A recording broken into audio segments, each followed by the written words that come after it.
मिट्टी की जांच क्यों जरूरी है? तो आप सभी को पता है विभिन्न प्रकार की जो आपकी मिट्टी है या सॉइल है, तो अलग अलग जगह पे अलग अलग प्रकार की मिट्टी आपको देखने को मिलेगी। कहीं पे काली है, कहीं पे भूरी रंग की है, कहीं पे आपको बलुआ मिट्टी दिखेगी। तो एरिया के हिसाब से विभिन्न प्रकार की मिट्टी आपको देखने को मिलेगी।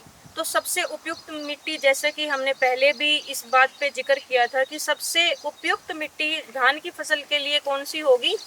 ना तो बहुत ज़्यादा रेतीली मिट्टी और ना ही बहुत ज़्यादा चिकनी मिट्टी। बीच की जो मिट्टी है जिसे हम दोमट मिट्टी कहते हैं, जिसमें थोड़ा बहुत जो कंटेंट है वो चिकनी मिट्टी का आ सकता है या काली मिट्टी का आ सकता है, बट रेतीली मिट्टी बिल्कुल भी नहीं चलेगी।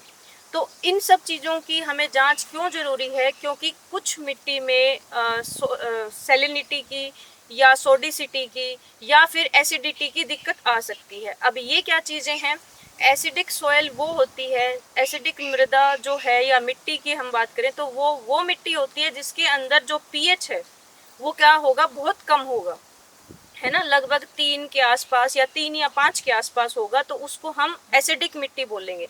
वहाँ पे भी आपका जो धान है हम नहीं ले सकते। या फिर जो एल्कलाइन मिट्टी है या फिर सोडिक जो मिट्टी है वो क्या क्या होगी? जो 7 से ऊपर जो उसका पीएच होगा, यानी कि 8 तक चल जाएगा, बट 8 से ऊपर अगर उसका पीएच होगा वो मिट्टी भी धान की फसल के लिए उपयुक्त नहीं है। तो सबसे पहले आप मिट्टी की जांच करवाएं, मिट्टी और पानी की दोनों की जांच करवाएं कि भाई उसके अंदर किस तरह के साल्ट हैं। क्या आपकी मिट्टी एसिडिक तो नहीं है? क्या आपकी मिट्टी सोडिक तो नहीं है या एल्कलाइन तो नहीं है?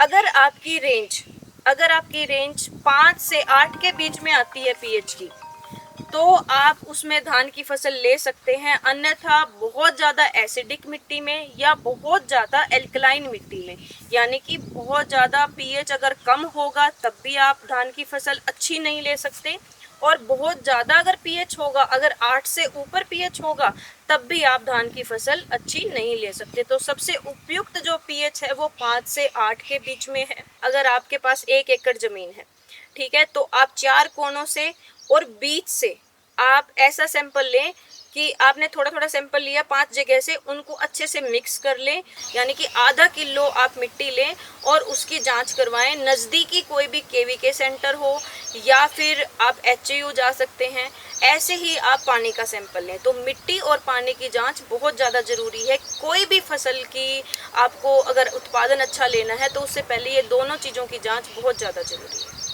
Thank you.